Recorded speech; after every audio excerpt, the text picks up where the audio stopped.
几十年前，西装在中国曾经是红遍大江南北的男性标配。我很记得当年我曾经在农村见过农民连在收麦子的时候都穿上西装外套。但是到了今天，你在很多都市里面看到很多上班族居然都不穿西装解领带了，哪怕从事的是金融行业。也就是因为这样子，西装在今天被人当作是正装，是只有正式场合才穿的衣服。然而如果你关心时装潮流，特别是男性服装的演变，你可能会发现最近10几年世界又有个新现象了，那就是有越来越多的男人，无论是在工作还是休闲，都穿回了我们所说的正装或者西装。其实更准确的讲法应该是绅装，绅士的服装，那是属于一种文化的服装。就好比我们看《唐顿庄园》这样的电影里面的那些绅士们，连在家都穿得整整齐齐。到底这种文化是种怎么样的文化？它想表达什么？它能够给我们带来一种什么样的表现自我的手段呢？我很高兴在这里面向大家推荐，我觉得华人世界当中穿衣服穿得最帅，尤其穿绅装穿得最酷的 Alan C， 一起来跟我们聊一聊什么叫做绅装文化。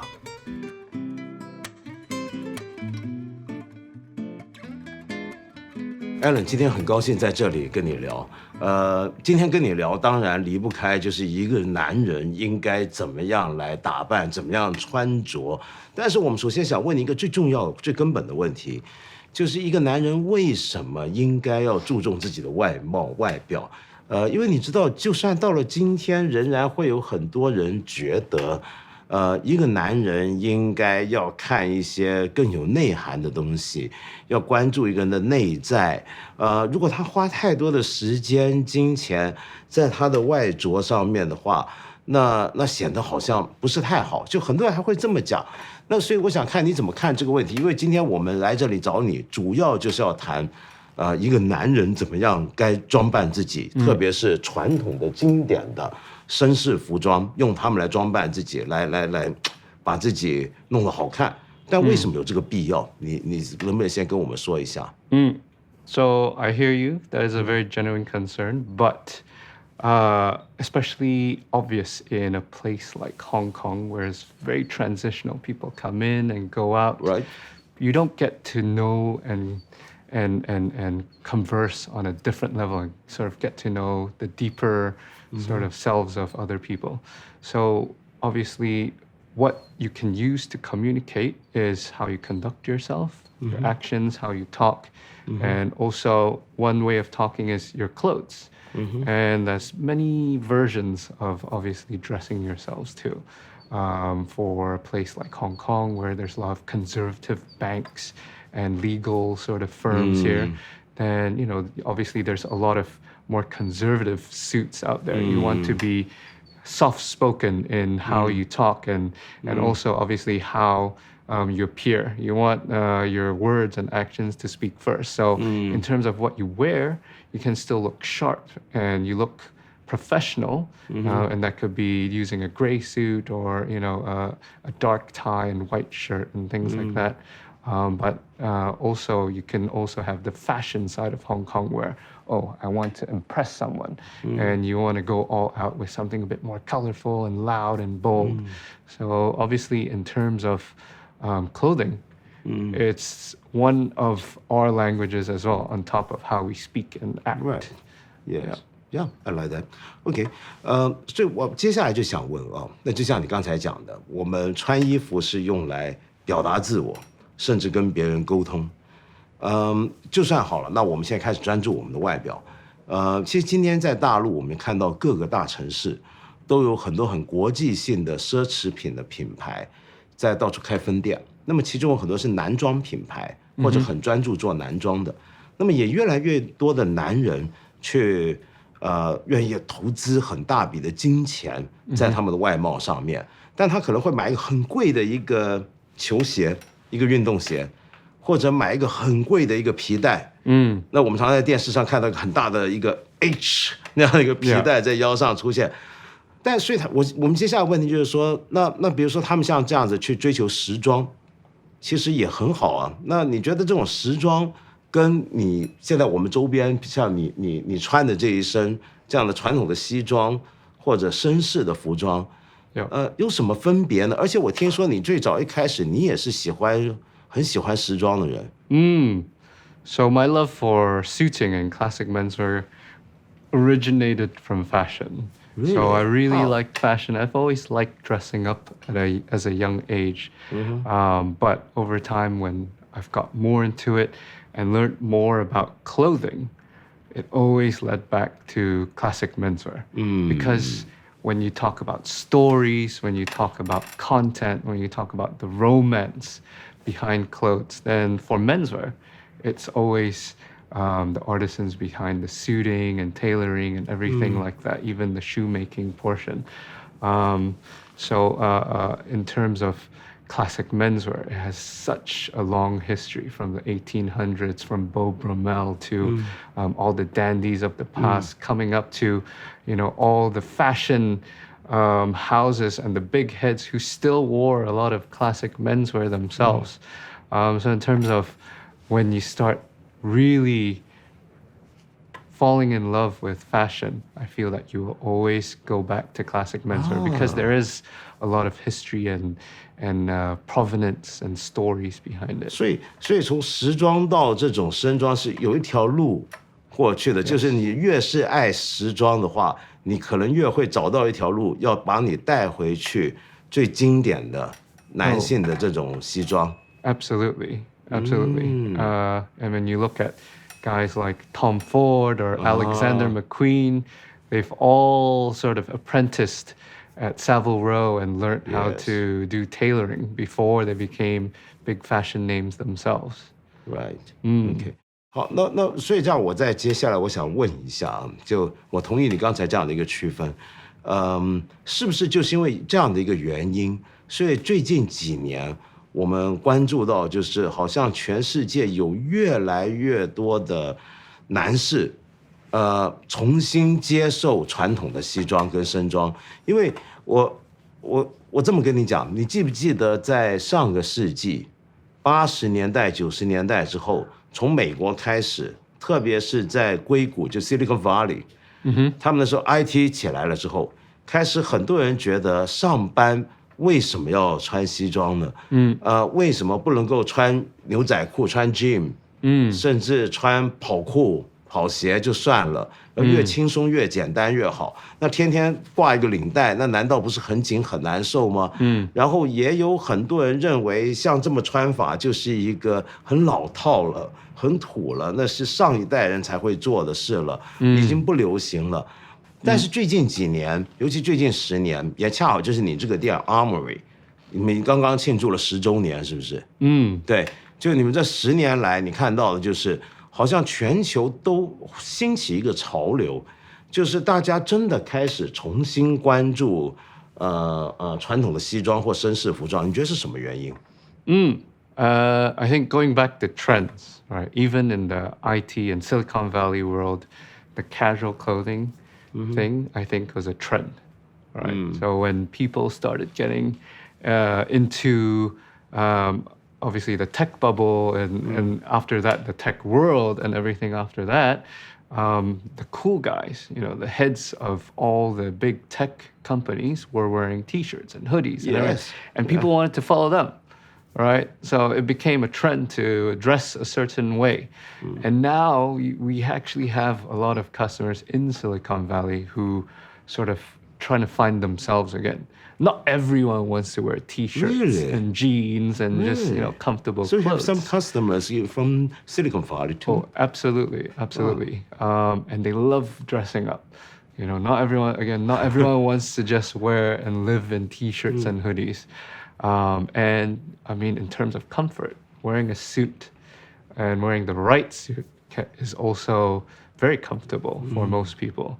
And so there's a lot of people who, again, from a language and sort of expressing themselves perspective are choosing to go back to suits. And again, if you do love fashion, I always feel that you do eventually find your way back to suits, which many people in, I think, these kind of industry have found themselves now. OK, I see. OK， 那如果这样的话，也就是说这就是一个潮流。可是问题是，我们能不能这么讲？就现在重新穿西装也是一种潮流，好像。特别是你刚刚，我知道你今天很累啊，你今天上午才从佛罗伦萨回来香港，因为你去参加一个全世界最重要的男装盛会，就是佛罗伦萨国际男装展，PT Womo。Yes。PT Womo，这是1年办2次。Yes。然后全世界的男性服装的买手好的工匠 artisans 跟品牌都会去那边聚会。对。然后我们最近呢发现一个现象，就是每年这个活动举办的时候，就是我们在各种社交媒体，比如说西方世界很多人大家会用 Instagram、Facebook。到了中国的话，可能就是像微博啊、微信，很多那些照片发来发去、传来传去。那这些照片里面，大家就看到，哎，去 PT Womo 的人越来越多人穿成这样了。这是不是也是一个潮流？Yes and no. I think in terms of attention and interest, there's definitely been a huge sort of there's a lot of noise and there's a lot of attention that have been put into PT Womo over the past few years. But PT Womo now is PT number 95. So it's been going on for quite a few years, well now around 20 years or so. So it's been there for a long time. And the buyers, a lot of them have been going for all of the 20 years as well. And all of them have been wearing the same way. And over the years, when you talk to them, you can also tell that, okay, you know, they've been wearing the same outfit, the same gray suits, the same navy suits. And the classic guys have been there to stay. The guys who are, you know, the style mavens and style icons have over the years been going to the same fairs and been dressing the same way as well. And suddenly now you have a lot of the noise that's associated with perhaps some of the really loud guys as well when you go to PT Womo and see the peacocks like you mentioned before. And you know, they're very loud, they catch a lot of attention and you notice them, but just like in a shop you might notice the loudest thing in the store at first, but you always divert your attention to the true style guys or the true stylish guys at PT Womo, which might not be the loudest guys, but the most elegant and I guess beautifully put together guys. But yeah, I think again it's a classic form of expression, and you have so many stories to tell there in terms of the artisans, the people who work with their hands, and all this sort of, I guess, romance that you can't quite capture in other places. OK， 你说到这个 stylish guy， 我想说就是其实我不是因为你做我们的节目啊，所以我才这样子恭维你，而是我本来就觉得你大概是因为我们常常在各种的社交媒体常常看到你的照片，各种杂志也常常见到你，我们也见到你本人。我觉得你是我们所知道的华人世界当中其中一个最 stylish 的一个男人。那我觉得你把你的爱好变成了一个事业，比如说你有这么一个影响力很大的一个店，在香港开到纽约，而且你真的爱这件事情，然后你把它变成了一个事业。像你们经营的这个店已经是全世界最重要的一个这个运动。如果绅士服装回归是个运动的话，是这个运动里面其中最重要的一个力量之一。那所以我想知道你这么多年来你有什么心得？你对于打扮你自己的心得，能不能把你的秘密告诉给我们大家？Well, there's no real secret behind it. It's just really appreciating and really loving the world of classic menswear. And it started off with asking too many questions, you know, researching online too much, reading a bit too much about suiting, how it's made, talking to tailors about how they work, and sort of becoming too sort of entrenched and falling in love with all the stories and people behind it. And I think that's the easy part, right? Just to learn about it, and it becomes natural once you sort of learn a lot of the basics.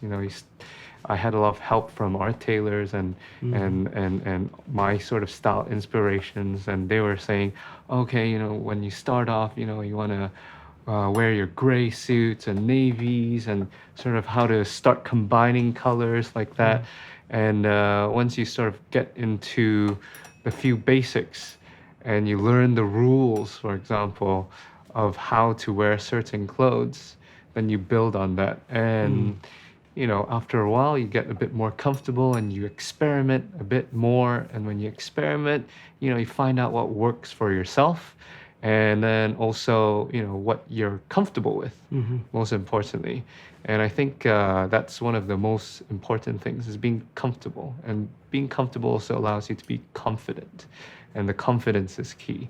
And whenever you go to PTOMO, and I'm talking about the style icons and style mavens, it's not necessarily any rules that they're following or any set sort of dogmas in terms of dressing that they're following. It's more about that confidence and that experience that they have with experimenting and being comfortable with themselves. And again, I guess that's the form of communication and how we want to show the world who we are, right? This is how we put on our clothes, and this is how we want to show the world how confident we are in terms of how we express, how we act and talk. And of course, the third one that I'm saying is how we dress. But yeah, confidence, comfort, everything is key. Okay, I see. Okay. 非常好，那今天就很感谢你了 ，Alan。那接下来我们就期待你跟我们的精彩的节目。谢谢你 ，Alan，谢谢，谢谢，谢谢你，谢谢。